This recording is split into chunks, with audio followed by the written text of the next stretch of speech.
महाराष्ट्राचे आराध्य दैवत छत्रपती शिवाजी महाराज, महात्मा ज्योतिबा फुले, सावित्रीबाई फुले, आरक्षणाचे जनक छत्रपती शाहू महाराज, बौद्धिसत्व संविधानकार विश्वरत्न डॉक्टर बाबासाहेब आंबेडकर, साहित्य रत्न अण्णाभाऊ साठे, बहुजनांच्या सर्व महापुरुषांना विनम्र अभिवादन करतो आणि आपल्या सगळ्यांचं अभिनंदन करतो, लाख लाख अभिनंदन करतो। एवढ्या पावसाच्या वातावरणामध्ये आपण लाखोच्या संख्येने या मुंबईमध्ये हजर झालात। उपवर्गीकरणाची ताकद काय आहे ते रद्द करण्यासाठी, सरकारला इशारा देण्यासाठी आज आपण सगळेजण आलात, त्याबद्दल आपल्या सगळ्यांचं अभिनंदन करतो। बाबा, ताकद काय आहे सरकार येथील मनुवादी संघटनेला आपण आपल्या मोर्चाच्या माध्यमामधून आज दाखवून दिलेला, जे उपकरणीकरणाचा घाट घालण्यात आलेला आहे, जो आमची मागणी नव्हती, मातंग समाजाची देखील मागणी नव्हती, परंतु काही मूठभर मातंग समाजाचे लोक जे संघाच्या शाखेवरती जातात, संघाचे पैसे घेतात, असे संघटना मूठभर लोकांनी एक निवेदन दिलं। त्या निवेदनाच्या आधारे आज हा उपवर्गीकरणाचा घाट या महाराष्ट्रामध्ये घातलेला आहे। दुसऱ्या राज्यामध्ये काय झालं हे मी जाणत नाही, परंतु या महाराष्ट्रामध्ये मी घडून देणार नाही, आपण सगळे घडून देणार नाही, कारण 59 जाती आम्ही एकत्र आहोत। 59 जातीची वज्रमूठ आमच्या बरोबर आहे। एक प्रतिज्ञा इथे करायला पाहिजे, येणाऱ्या काळामध्ये ही वज्रमूठ अशीच असायला पाहिजे। जेव्हा ही वज्रमूठ आता सत्ताधाऱ्यांवरती पडेल तेव्हा याचं सरकार उलटून पडेल। एक निर्णय घेण्याचा प्रयत्न करायला पाहिजे। 59 जातीच्या लोकांनी येणाऱ्या काळामध्ये बीजेपीचा कोणी असेल त्याला माझं मत जाणार नाही, हे तुम्ही निक्षून त्यांना सांगण्याचा प्रयत्न करायला पाहिजे। बाबा, सत्ता हातामध्ये घ्या, किती दिवस आज मोर्चे वगैरे काढणार, त्याने एक वटहुकूम काढला आणि आम्हाला काम धंद्याला लावलेला आहे। आमचा वेळ, आमचा पैसा, आमचा श्रम हे आम्ही आधी मोर्चाच्या माध्यमातून व्यक्त करत आहोत, परंतु ह्याच्या पुढे आमची लढाई हे सत्तेची लढाई असणार, हे देखील आज तुम्ही लोकांनी ठरवायला पाहिजे। कोणाच्या बरोबर जाण्याचा प्रयत्न नाही। बाबासाहेबांनी एकेकाळी 1938 ला सांगितलं, एक वेळेला तुम्ही सत्ताधारी समाज या देशामध्ये व्हा। मी समजतो आज चांगली चुनौती आपल्या समोर आलेली आहे।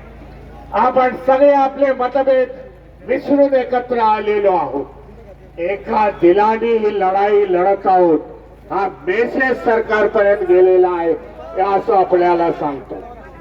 आज सकाळी मला काही आमदार इथे भेटले आणि आमदारांनी मला सांगितलं की आम्ही सर्वप्रथम 29 आमदारांचं मी अभिनंदन करतो। एकत्रपणे येऊन त्याने मुख्यमंत्र्याची भेट घेतली आणि मुख्यमंत्र्यांना त्यांनी सांगितलं, हे जे काही उपवर्गीकरण आहे ते बंद करा। अक्रॉस ऑल द पार्टी आम्ही एकत्र झालेलो आहे। बीजेपी मधले देखील आमदार, ते अनुसूचित जातीचे आहेत, ते देखील एकत्र आले, एक अभेद युती झाली। आपल्याला सांगू इच्छितो, त्या आमदारांनी मला जे सांगितलं, मुख्यमंत्री एवढे सिरियस दिसले नाही भीमरावजी। आम्ही निवेदन दिलं, निवेदनाकडे बघितलं आणि सांगितलं पुढच्या वेळेला मी काहीतरी निर्णय घेतो। मुख्यमंत्री ज्या काही घोषणा दिल्या, मुख्यमंत्री होश में आओ, त्याप्रमाणे या मोर्चाच्या माध्यमामधून महाराष्ट्राच्या मुख्यमंत्र्याला सांगू इच्छितो, बाबा तुम्ही होश मध्ये या आणि उपवर्गीकरणाला आमचा विरोध आहे. या महाराष्ट्र उपवर्गीकरण होऊन देणार नाही. या लोकांची आजची राहिलेली आहे संपूर्ण देशामध्ये.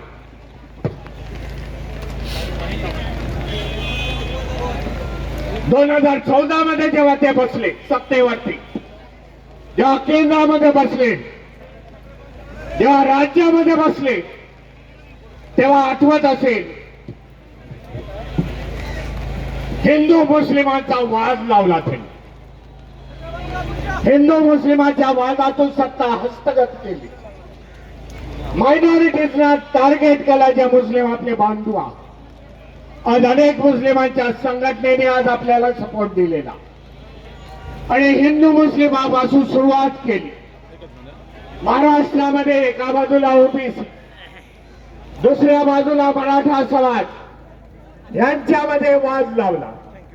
आज गावागावामध्ये गेला तर काय आहे, गावागावामध्ये एक दुसऱ्याला एकाच्या अँगलने बघितलं जातं, विषमतेने बघितलं जातं. एका बाजूला मराठा आहे, दुसऱ्या बाजूला ओबीसी आहे.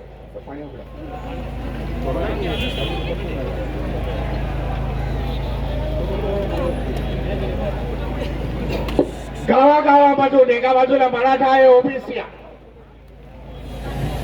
जे एकत्रपर्यंत होते, एकत्र नांदत होते, एकत्र व्यवहार होते, मैत्री संबंध होते, आज वितुष्ट त्यांच्यामध्ये आलेला. दुसरा प्रयत्न या फडणवीस सरकारने केला. एका बाजूला आदिवासी, दुसऱ्या बाजूला धनगर समाज यांच्यामध्ये त्यांनी भांडणं लावली. आज त्यांनी बघितलं 59 जाती आहे एकत्र, यांच्यामध्ये भांडणं कशी लावायची. काही मोठभर मातंगारा घेतला आणि त्यांच्यामध्ये आज 59 जातीचं वर्गीकरण करण्याचा प्रयत्न केला. याच्यामध्ये कोणाचंही भलं नाही. 59 जाती या व्यस्त नाबूत होती. अशा प्रकारचं षडयंत्र या महाराष्ट्रामध्ये चालू आहे. परंतु फडणवीसांना सांगू इच्छितो, बाबा महाराष्ट्र छत्रपती शिवाजी महाराज, महात्मा ज्योतिबा फुले, सावित्रीबाई फुले, डॉक्टर बाबासाहेब आंबेडकर, साहित्य रत्न साठे यांचा आहे महाराष्ट्र. महाराष्ट्र असे प्रकार चालू देणार नाही. प्राणपणाने लढू आणि त्याच्यातून आपण विजय होऊ हे सांगण्याचा प्रयत्न. आम्ही मातंग समाजाच्या विरुद्ध नाही. हे माझं पहिलं वाक्य आहे पहिल्यापासूनच. मातंग समाज आमचे बंधू आहे, बहिणी आहे. अनेक मातंग सुशिक्षित झालेले आहेत, त्यांना कुठल्या मार्गाने जावं हे त्यांना कळत आहे. परंतु ज्या काही संघटना पैसे पुरवतात, हिंदुत्ववादी संघटना, IT सेक्शन त्यांचे चालवत आहेत, त्यांच्या माध्यमातून महाराष्ट्रामध्ये त्यांनी तेढ वातावरण निर्माण केलेलं. वातावरण कसंही हो, मातंगाने आम्हाला कितीही बोलू, परंतु संवादाच्या वाता आम्ही बंद केलेल्या नाहीत हे देखील मी त्यांना सांगू इच्छितो. त्यांना सांगू इच्छितो, जे मातंग भाऊ आमचे चुकलेल्या मार्गाने जातात. आज महापुरुषाच्या यादीमध्ये साहित्य रत्न अण्णाभाऊ साठेंचा तसबीर आम्ही लागतो. छत्रपती शिवाजी महाराज आहे, बाबासाहेब आहेत, फुले आहे, रविदासजी आहे. त्याचबरोबर आम्ही अण्णाभाऊ साठेंची तसबीर लावतो. कुठल्याही स्टेजवरती जाऊन बघा. परंतु आपल्याला एक आव्हान करतो, ज्यांच्या मुळे आज आपली माथी भडकलेली आहे, ज्यांच्या विचारावरती आज चालण्याचा तुम्ही योग केलेला आहे, त्या सावरकरांबरोबर, सावरकरांच्या तसबिरी बरोबर, टिळकांच्या तसबिरी बरोबर, आगरकरांच्या तसबिरी बरोबर साहित्य रत्न अण्णाभाऊ साठेची तसबीर लावतायत काय हे मला दाखवून द्या. मग तुम्ही कोणाच्या बाजूने आहात, कोणाच्या कोणाच्या बाजूने आहात हे दिसून येईल म्हणून आपल्याला सांगतो.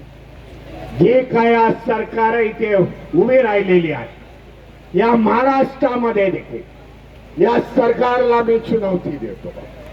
येणाऱ्या काळामध्ये उत्तर प्रदेशच्या निवडणुका महाराष्ट्रामध्ये निवडणुका घ्यायच्या असतील एरवी आमचा कवच कुंडल बाजूला टाका.